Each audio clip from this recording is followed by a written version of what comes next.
Kdo je boljši človek za to, da nam kaj več pove o tem širokem pogledu na spretnosti kot naša dr. Petra Javrh, predstavnica Andragoškega centra, ki bo nastopila v tem trenutku. Izvoli, Petra. Hvala lepa.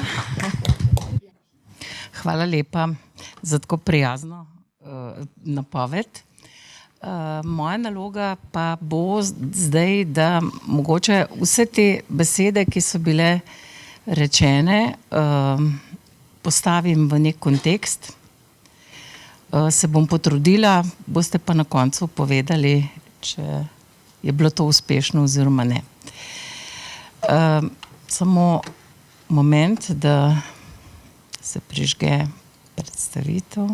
Jaz čist vedno pozabim povedati, prosim lepo, ugasnite telefone, zavedajte se, da snemamo, da fotografiramo, da objavljamo na družbenih omrežjih in lajkajte, ampak ne med tem, ko dogodek poteka potem, če se le da ne bomo prav shizofreno spremljali dogajanja.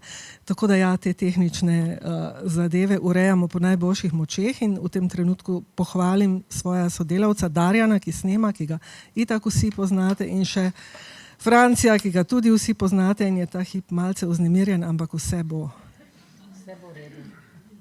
Tako smo se odločili danes zjutraj in tako tudi bo, a ne, Petra? Seveda. Ker imamo vse spretnosti, ki so potrebne za to, da tole izpeljemo. Tako.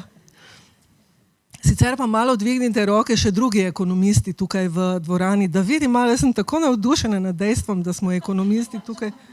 A ja, okej. No ja, enih 5. Velja. Je? Je. Okej. Hvala lepa. Zdaj jaz mislim, da lahko tale mikrofon dam semle, pa se normalno sliši. Odlično. Torej, tisto, kar je moja naloga, nekako združiti v čim krajšem času z nekaj zelo, zelo različnih pogledov v neko zgodbo, če bi temu tako rekla. Zdaj, Evropsko leto spretnosti, kot smo že danes slišali, je bilo citiranih kar nekaj, bi rekla, definicij, nekaj izrecnih, ko bi rekla, ciljev, ki so opredeljeni v Evropskem letu spretnosti. In jaz sem tukaj le navedla zdaj pravzaprav citat, ki ga lahko najdemo na spletu. In sicer, da je v bistvu zagovarjamo celostno pojmovanje spretnosti, piše na spletni strani, kot eno tako vizijo, a ne, zaradi tega, da bi nekako ohranili ta širok pogled na znanje, spretnosti, kompetence oziroma vse troje. Poleg tega pa je rečeno bilo tudi, a ne, spretnostim za delo, poleg teh spretnosti za delo pa seveda se pozornost, to je bilo že večkrat poudarjeno, so predhodniki rekli, torej osebnostni razvoj, demokratično državljanstvo, vključenost, trajnostno in digitalno preobrazbo in druge. In seveda, tudi to piše na spletni strani, temeljne zmožnosti, ob tem pa na dejstvo, da je poleg formalnega izobraževanja tukaj zelo pomembno tudi usposabljanje, torej neformalno učenje, izobraževanje odraslih in seveda številne podporne dejavnosti, ki to spremljajo. Poleg tega je na spletni strani lahko najdemo tudi tale opis, komu naj bi bilo to leto namenjeno, torej delovno sposobnim odraslim, in med njimi so pa še posebej izpostavljeni tile, ki jih vidimo napisani tu na prosojnici. Moja naloga je, da mogoče se vprašam zdaj skupaj z vami, kaj pa pomeni to, ta široka opredelitev, kaj dejansko pomeni ta široka opredelitev znanja, spretnosti in kompetenc. Vemo, da so spretnosti že v zgodnjih andragoških definicijah bile definirane kot merljivi del kompetenc. Tisti del kompetenc, ki ga lahko izmerimo. In seveda pojmovane tako, da je to tisti del, ki ga lahko razvijamo in izboljšujemo, tako z pridobivanjem izkušenj naključno ali pa tudi z izobraževanjem. Tu spodaj je avtor, ki ga najbolj poznate. Izraz kompetence je v bistvu izraz, ki je mogoče nekoliko novejšega datuma, je pa nanj vplivala raziskava spretnosti odraslih, tako imenovani PIAAC, o njem smo kar precej govorili, in v vodniku za bralca, ki razlaga koncept ali pa pristop, razumevanje spretnosti, tudi metodologije za to raziskavo, boste našli izrecno zapisano definicijo, da ljudje, ki so sodelovali v tej raziskavi, kompetence enačijo s pojmom spretnosti. Torej so sprejeli, so se odločili, da sta ta dva pojma pojmovana približno enako. Vendarle je ob tem, seveda, kakor smo mi tudi že ob sami objavi rezultatov, pa potem kasneje, ko smo delali še poglobljene analize, ves čas opozarjali, da je koncept kompetenc nekoliko širši in vključuje še nekatere druge vidike. Poleg praktičnih spretnosti, tudi vrednotni, moralni, družbeni, pa celo identitetni vidik. Čeprav mogoče ta identitetni vidik ni tako zelo izpostavljen. Zdaj pa tukaj imamo še tretji izraz, pa jih je kar še nekaj tudi več bilo omenjenih, torej zmožnosti. Po letu 2010 se je pa spet začel bolj pogosto uporabljati izraz zmožnosti, capabilities, čeprav je že Taylor 2007 pisal o tem zelo pomembno oziroma objavil zelo pomembne rezultate svoje raziskave in je bila v bistvu temeljna literatura o tem pravzaprav v tistem času že napisana. Zakaj pa te zmožnosti? Zakaj kar naenkrat govorimo o capabilities po angleško? Zato, ker v bistvu vsaj andragogi želimo poudariti to vrednotno komponento, ki je brez dvoma pomemben dejavnik pri odraslih. Tukaj sem navedla nekaj raziskav, kjer v bistvu lahko vidimo, da je v zadnjih 20 letih bilo kar veliko razmišljanja, raziskovanja, proučevanja, ali so vrednote pomemben del učenja odraslih ali ne. Ali lahko odrasle izobražujemo, ne da bi vedeli, kakšne so njihove vrednote v resnici. Ne da bi se pozanimali, kaj je z njihovimi vrednotami. Ne da bi naše izobraževalne strategije uskladili z njihovimi vrednotami. In te raziskave kažejo, da v bistvu so vrednote zelo, zelo pomemben del učenja odraslih. Da so ključen dejavnik pri motivaciji, da so povezane z smislom učenja, z osmislitvijo, z osebnostnim razvojem, ki se bo zgodilo v toku učenja, in pa s tem, kako izbiramo učne cilje in kako jih oblikujemo. S tem, da vplivajo tudi na to, kako bo posameznik oblikoval svoje učno okolje, kje se bo učil, kje se bo rad učil, kje se bo manj rad učil. Na njegov odnos do učenja in učnih strategij in do tega, kako bo izbiral učne strategije. Ali bodo to bolj formalne, ali bodo popolnoma sproščene, naključne. In naprej, tudi ta raziskava zadnja, ki je tukajle navedena, ki je meni nekako najbolj povedna, saj so tukajle v bistvu delali kvalitativno, poglobljeno analizo, iz katere je razvidno, da v bistvu vrednote ključno res ključno vplivajo na izbiro učnih ciljev in seveda posledično tudi na vključenost odraslih v učenje. Torej na to, koliko odrasli želijo pravzaprav se udeležiti ali pa vključiti v kakršnokoli obliko učenja. Ne samo formalno, neformalno, ampak koliko so nekako voljni sprejemati nove informacije. Torej, kakšna spoznanja so v zvezi z vrednotami?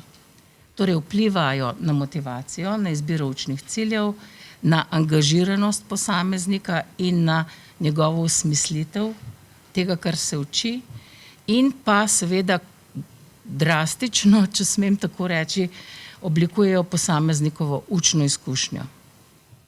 Se pravi, od njegovih vrednot je seveda v končni fazi tudi odvisna učna izkušnja. To pomeni, če jaz zdajle izobražujem neko skupino ljudi, bom dajala eno informacijo, ki jo bodo različni ljudje z različnimi vrednotami nekako drugače izkusili. Zaradi njihove naravnanosti. In tukaj sem z rdečo napisala, da v bistvu je prvi en tak zaključek, da razumevanje in upoštevanje vrednot posameznika ni nekaj, kar bi lahko, tako bi rekla, na hitro zanemarili. Pa če se pomaknemo naprej, omenila sem naravnanost. Naravnanost je po definiciji je to pravzaprav nek sklop globjih, bi rekla, karakteristik, ne samo vrednot. Naravnanost je širša. Namreč vključuje tudi notranje predispozicije, prepričanja, ki jih lahko prinašamo seveda iz otroštva, lahko jih se oblikujemo na delovnem mestu, v šoli in tako naprej, in stališča, ki jih lahko poberemo tudi mimogrede na cesti, recimo, da je zelo pomembno imeti zelo drag avto in da sicer nisi vreden nič, če nimaš te znamke obleke, recimo. Torej, ta naravnanost vpliva na posameznikovo razumevanje, ki je seveda implicitna in večkrat je niti ni zelo artikulirana. Jo pogosto ne artikuliramo. Torej, ta neartikuliran del v bistvu vpliva na razumevanje posameznikovo, na njegovo interpretacijo stvari in pa seveda na odziv na svet okoli sebe. Torej, na nek način bi lahko rekli, se vračamo na tiste, ki ste študirali andragogiko, pedagogiko, veste, na kaj mislim, se vračamo k vrlinam, k človekovim vrlinam. Ne? Zelo smo se oddaljili v določenem obdobju od človeka v celostnem smislu, ko smo govorili o veščinah, kako je zelo pomembno razvijati veščine. To je tisti osnovni nivo. In če tukaj pokažem eno tako taksonomijo, ki smo jo v bistvu strokovnjaki Andragoškega centra prispevali v nekem mednarodnem projektu. Če to taksonomijo zdaj poskušam razložiti, ne, torej, kot vidimo, zmožnosti so razumljene kot tista nekako najbolj kompleksna struktura. Potem kompetence nekako kot samo sestavni del zmožnosti, ki torej zmožnosti imajo še druge kompetence oziroma tudi vrednote oziroma tudi druge lastnosti, kot je na primer odpornost ali neka posameznikova kondicija. In če gledamo zdaj na same kompetence, po definiciji, so to odnos, spretnosti in znanja. In ta uporaba spretnosti ali pa prenosljivost in tako dalje, so tisti elementi, o katerih je bilo danes precej govora. Ampak če se zdaj vrnem nazaj, torej zmožnosti povezane z vrlinami. Tisti del, ki pa mogoče ni prav velikokrat naslovljen. Se pravi, tisti del, ki naslavlja pravzaprav človeka kot takega. Človeka, ki je vreden sam po sebi, če filozofsko tako rečem.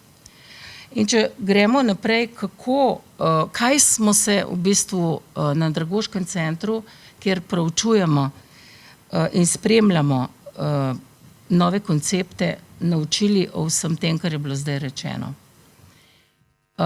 V letih 2009-2011 smo v nacionalni evalvaciji, kjer smo res prečesali izobraževanje odraslih, se spomnite še nekateri, ki ste tukaj, smo ugotovili, da je prišlo do velikega povečevanja neenakosti družbenih skupin. In takrat smo se zavezali na Andragoškem centru, pa tudi z odločevalci, s politiko, da se bomo osredotočili na pravičnost v izobraževanju. V naslednjem obdobju, se pravi v naslednji fazi, smo pa želeli globje razumeti temeljne zmožnosti, kajti ugotovili smo, da pravzaprav kot izobraževalci želimo prispevati k večji pravičnosti, pa pri tem nismo uspešni. Zakaj nismo uspešni, smo se začeli spraševati. Zakaj naši ukrepi, naši predlogi ne obrodijo pravega sadu? Zato smo med drugim hoteli globje razumeti temeljne zmožnosti. Oziroma smo sploh postavili koncept temeljnih zmožnosti. In lotili smo se tega tako, da smo pravzaprav hoteli videti, kaj je tisto, kar ljudi zanima skozi oči prakse. Ljudi, ki to potrebujejo. In smo hodili križem kražem po Sloveniji in ljudi spraševali, strokovnjake, vas in seveda tudi udeležence, kaj pa so to temeljne zmožnosti in katere so potrebne po vaši in oceni tistih, ki to potrebujejo. Raziskovali smo zelo podrobno, smo raziskovali te povezave, ki smo jih videli. Namreč, da se v neformalnem učenju da nekaj storiti za socialno pravičnost in da nekaj storiti za razvoj kompetenc. Torej, videli smo, sprašali smo se, kje se odrasli ljudje največ učijo in videli smo, da je to res priložnostno učenje. To so nam pokazali raziskovalni podatki. Torej, kako doseči socialno pravičnost? Tako, da bi omogočili organizirane oblike učenja vsem, predvsem tistim, ki imajo manj možnosti, ki so ranljivi, tako imenovane ranljive skupine. Ampak česa smo se spraševali, naj se te ranljive skupine pač naučijo? Slovnice, uštevanke. Naša definicija vsega, kar je najbolj osnovno za kakovostno znajdenje v družbi in v zasebnem življenju, torej pri delu, v gibanju, ne vem, po mestu, za vsakdanje potrebe in seveda tudi za zasebno življenje, za osebno rast. In nekako zaključili, da je to šele prag, da smo s tem prišli šele do praga socialno pravične družbe. Ko smo v bistvu izenačili vse pripadnike naše družbe pri dostopu do možnosti, ki jih država ali pa družba ponuja vsakemu slehernemu posamezniku. Seveda so se pa tam problemi šele začeli. Torej, kako omogočiti organizirane oblike učenja vsem? Ugotovili smo, da drugega načina ne poznamo kot strokovnjaki, kot vrniti se nazaj k temeljem, torej k pravzaprav tistim francoskim idealom, francoske revolucije. Torej zagotoviti ali pa truditi se za enakost, za pravičnost, za sodelovanje in za svobodo tudi tistih, ki so zelo nesvobodni, ker so ujeti v svoj vsakdan, brez izobrazbe, brez možnosti. Tule je nek tak, bi rekla, krog, ki sem ga zdaj sklenila, tukaj pridemo do vprašanja razvitosti vrlin pravzaprav. In kaj smo ugotovili? Da vrline morajo najprej se zgoditi v posamezniku. Torej moramo naše izobraževalne ambicije usmeriti v slehernega posameznika, v posameznika kot takega. In šele na to bomo, ko bomo dovolj posameznikov nekako premili ali pa jih vzpodbudili k vrlinam, bomo to zaznali v družbi. In ta družba, ki bo imela dovolj posameznikov z vrlinami, razvitimi vrlinami, bo seveda socialno pravična. In kaj smo še sklenili oziroma katere, bom rekla, teoretske koncepte smo lahko povezali? Da imamo izobraževalci izjemno odgovornost v tem trenutku. Namreč, kompetence se lahko razvijajo oziroma so lahko razvite šele takrat, ko delovanje odraslih lahko poteka v bistvu učinkovito, kakovostno, svobodno in prosto.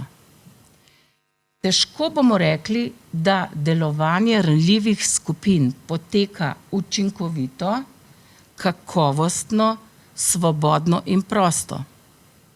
Kajti, iz raziskovalnih podatkov vemo, da jim primanjkuje temeljnih spretnosti za kaj takega, pogosto. In da so pogosto izključeni iz mnogih dobrin, ki so na videz, kako bi rekla, dostopne vsem. Vendar oni ob tem, da je dobrina dostopna, grejo mimo nje, če sem tako lahko profana, in je ne morejo pokoristiti, zato ker nimajo zmožnosti za to. Nimajo naravnanosti, da bi jo lahko izkoristili. In opolnomočenje smo andragogi v tej točki razumeli kot delovanje v skladu z razvitimi vrlinami. Torej, zdaj pa prehajam na drugi del svojega prispevka, in sicer na vprašanje, kako bomo zdaj mi dosegli delovno sposobne odrasle, če smo zdaj razmišljali o tem, da je tukajle v bistvu vprašanje zahtevnejše, da gre za poseganje v največje globine posameznika, torej vrlino, razvoj ali vzgoja vrlin. Kako naj te posameznike, ki so tukaj navedeni, v bistvu dosežemo? Jaz bom tukaj predstavila 4 scenarije, ki jih bom opremila z empiričnimi podatki.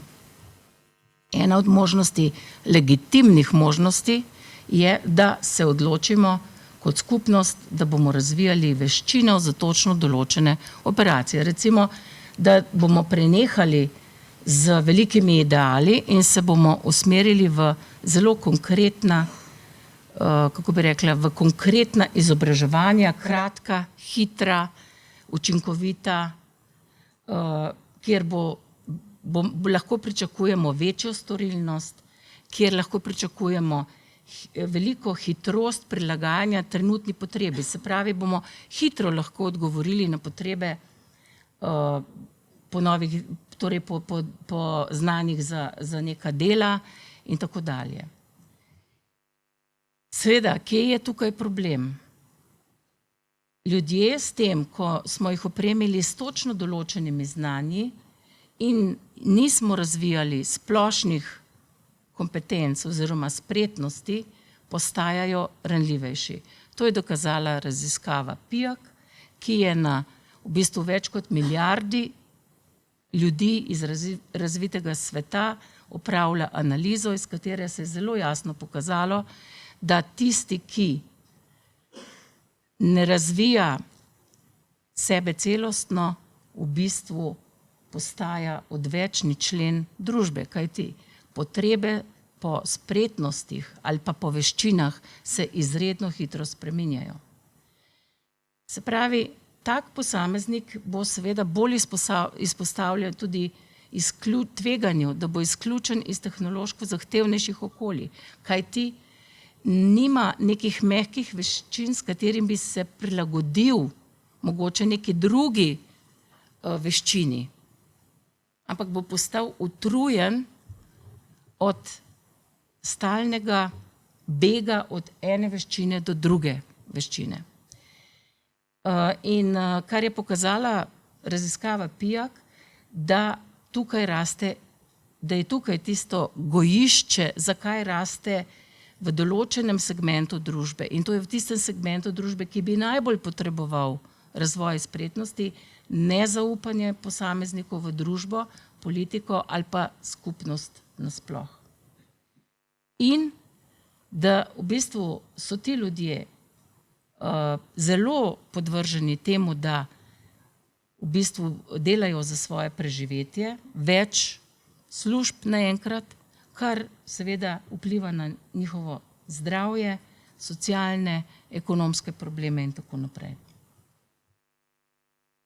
Seveda, kakšna je situacija v Sloveniji, kaj je pokazala raziskava PIAAC, kakšne so spretnosti v Sloveniji leta 2016, so bili objavljeni rezultati. Kot vidimo, te temeljne spretnosti, če se samo spomnimo, poleg poklicnih, splošnih pa poklicno specifičnih kompetenc, seveda človek potrebuje tudi neke temeljne spretnosti. In znanstvene analize so pokazale, da so temeljne spretnosti tiste 3 najbolj osnovne. Zelo dobro procesiranje informacij, se pravi branje, obvladovanje branja in ekstrapolacija informacije iz nekega besedila, manipuliranje s to informacijo in sporočanje te informacije naprej, če se bolj strokovno izrazim. Druga stvar, ki je zelo pomembna, razumevanje matematičnih abstraktnih konceptov. Ne samo poštevanka, kjer se pravzaprav urimo v memoriranju pravzaprav poštevanke, ampak razumevanje matematičnih konceptov, s katerimi bomo reševali v bistvu praktične probleme. Recimo, da bom znala izračunati, koliko moram nabaviti strešnikov za svojo streho, ki jo prenavljamo, kar je nekoliko zahtevnejša matematična operacija. In če pogledamo še reševanje problemov v tehnološko bogatih okoljih, se pravi, koliko je posameznik, torej kompetenca ali spretnost, ki pove, koliko je posameznik sposoben v digitalnem okolju reševati svoje praktične probleme. Rezultati so tukaj zelo jasni. Torej, raziskava PIAAC je razdelila dosežke ljudi na več ravni, od 1. do 5. ravni. 4. in 5. raven sta bili potem zaradi zelo majhnega števila ljudi, ki so dosegli najzahtevnejšo 5. raven, sta bili združeni. Se pravi, tukaj so podatki o tem, kdo v Sloveniji zelo odlično obvlada te 3 spretnosti. Koliko ljudi v Sloveniji, kakšen delež. Mislim, da je ta podatek zelo, zelo zgovoren, jaz ga ne bi interpretirala. Tukaj vem, da se ne vidi, ampak tukaj so naštete države, ki so sodelovale v raziskavi PIAAC in že razvrščene so pa po tem, kako so njihovi dosežki na 3., 4. in 5. ravni, skupni dosežek, kakšen je bil, in tukaj vidimo, kam se je uvrstila Slovenija. Se pravi, tudi tisti, ki srednje dobro, tukaj so upoštevani vsi, tisti, ki srednje dobro obvladajo te spretnosti in tisti, ki najbolje obvladajo te spretnosti, in je potem so države rangirane po tem. Pod nami, zato tisti, ki ne vidite, so Španija, Grčija, Italija, Čile, Turčija in Džakarta. Vsi ostali nekako pri besedilnih spretnostih nad dosežki v Sloveniji. Kar pa je seveda ob bom pristavila temu ob bok tudi dejstvo, da smo pred kratkim dobili rezultate raziskave PISA, merjenje na v bistvu osnovnošolcih, kjer vidimo, da se zelo dobri dosežki, bralni dosežki v preteklosti začenjajo trendno obračati navzdol. Torej, tukajle imamo nek zelo resno situacijo. Scenarij 2. Lahko se kot družba odločimo, da bomo razvijali splošne in specifične poklicne kompetence, pozabili na tiste temeljne spretnosti in rekli, slovenska osnovna šola je zelo kvalitetna, to dokazujejo mednarodne primerjave, mednarodni podatki, ljudem je bilo dano dobro znanje, tisto, kar moramo ljudem dati, so torej poklicne, splošne ali pa specifične kompetence. Katere so prednosti tega modela? Učinki bodo zelo merljivi, to je gotovo, in bodo tudi, bi rekla, precej hitri. Kompetence, se pravi splošne poklicne kompetence, bi bile v bistvu hitro prenosljive na sorodna področja, se pravi, dobimo delovno silo, ki je adaptivna, ki hitro odgovarja na spremembe. In seveda bomo tudi dobili povečano kakovost dela. Ampak problem, tu bodo ljudje, sploh ta tretjina oziroma četrtina slovenskega prebivalstva, odrasle populacije, ki sodi v tisti del res najbolj ogroženih. Pa zdaj smo iz prejšnjega grafa videli, da je zelo majhen odstotek Slovencev, ki odlično vladajo temeljne spretnosti, torej bo ogrožena. Namreč odvisni so od ponudbe in povpraševanja. Torej, ko bo ponudba velika, bodo imeli možnost za zaposlitev. Ko bo pač povpraševanje nizko, ne bo več možnosti. Tolažimo se s tem, da je zelo veliko pomanjkanje delovne sile. Vendar, ko vprašate podjetnike, vidite, da razmišljajo drugače. Ne bodo zaposlovali ljudi, ki ne morejo opravljati kakovostno svojega dela.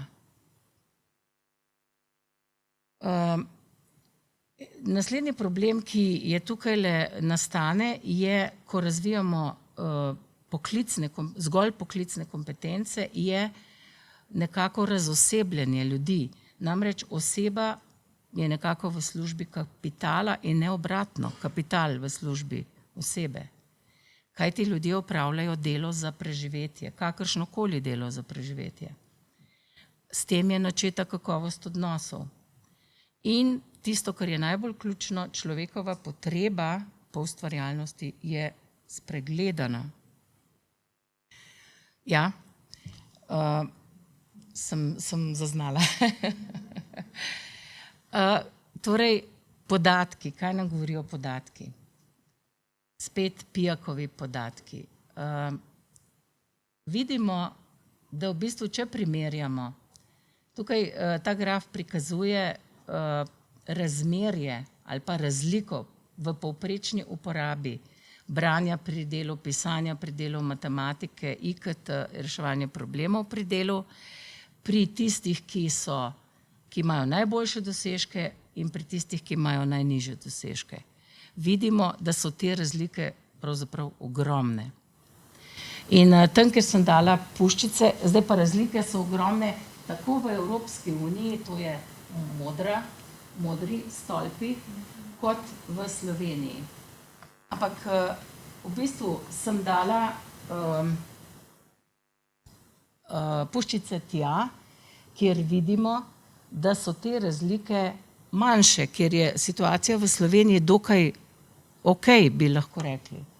Namreč branje pri delu in reševanje problemov so te razlike pravzaprav majhne.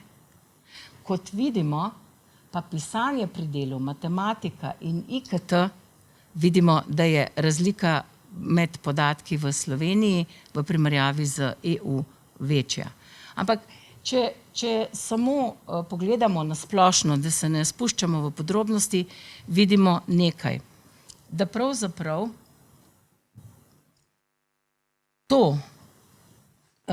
tukaj sem hotela, to, da razvijamo poklicne kompetence, ljudi ne bo usposobilo za to, da bi v bistvu uporabljali neka splošna znanja ali pa da bi bili voljni uporabljati splošna znanja ali pa splošne spretnosti, temeljne zmožnosti, s katerimi bi v bistvu postajali bolj ljudje oziroma bi sebe lahko bolje izražali. A ne, kar smo že prej govorili. Da pohitim tretji scenarij. Seveda se lahko odločimo, da bomo razvijali temeljne spretnosti. Ja, bomo dolgoročno posameznike opolnomočili. Temeljne kompetence so zelo prenosljive na različna področja, se pravi, delovna sila bo zelo fleksibilna, povečala se bo kakovost dela, ljudje se bodo lahko bolj individualno izrazili in pa lažje bodo doživeli svoje posebno mesto v podjetju ali pa v skupnosti. Ampak kje so problemi? Izkazalo se je, podatki kažejo, da morda odločevalci začenjajo razumeti, da je to področje, kjer je potreben razvoj, vendar naletijo na odpor pri ranljivih skupinah, na apatičnost, na neke vrste sabotažo tistih skupin, ki jim je to izrecno namenjeno. Vemo, da so bili razpisi in kako težko je dobiti udeležence, ki smo jih definirali in kako točno, bi rekla, določili, za katere udeležence so naša izobraževanja primerna in jih niste mogli privabiti v izobraževanja. Potem problem, novo upanje, ki je ugasnilo, ko so se aktivnosti zaključile in povzročilo še večjo apatičnost v prihodnje.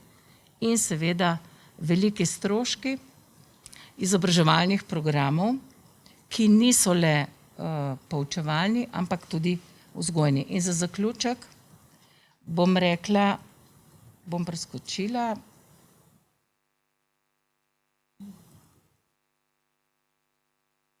razvoj temeljnih zmožnosti. Ja, seveda, dolgoročna opolnomočenost posameznika in večja pripadnost, večja individualna, kako bi rekla, doživljanje svojega posebnega mesta v okolju. Ampak kje so problemi? Predpogoj, ki je potreben za to, da bi res razvijali temeljne zmožnosti, se pravi, tudi ta vrednotni vidik, tudi to naravnanost, je to, da imamo jasno vizijo družbe oziroma jasne vrednotne usmeritve v družbi. Da nekako opravimo s tem, da je to tveganje za družbene sloje, ki želijo vladati. Da je tak način za njih tveganje. Da nekako pustimo ljudem, da postajajo svobodni. Se pravi, lahko vplivajo s svojimi idejami na druge in so v bistvu tudi lahko odidejo. Tisto, kar bi želela za zaključek reči, je še precej za pojasniti in povedati, ampak ker me čas priganja, bi rekla takole. Bi se kot babica, ki mi ni vseeno za prihodnost mojih vnukov, vrnila v preteklost. Namreč, kot sem tu zapisala, slovenski kmet je dobro vedel, da ne bo dobil pomagačev na kmetijo, če z njimi ne bo lepo ravnal. In v bistvu dober gospodar je vedno v slovenski zavesti tisti, ki je rad dal, ki je dobro plačal in je bil vselej pripravljen pomagati ubogim. revnejšim, tistim, ki so bili v stiski. In v bistvu je to, se mi zdi, da ni nikogar med nami, ki tako ne bi mislil, nekako generalizacija mnogih generacij, izkušenj mnogih generacij, ki so mogli preživeti v vsakršnih okoliščinah. Danes mislimo, da smo v izjemnih okoliščinah. Tudi oni so bili v izjemnih okoliščinah. Upadi Turkov, vojna, kuga, suša, poplava, lakota in tako naprej. Ali smo mi danes modrejši od teh generacij? Torej, vprašajmo se, kakšen je dober gospodar, na kaj bomo posebej pozorni. Hvala.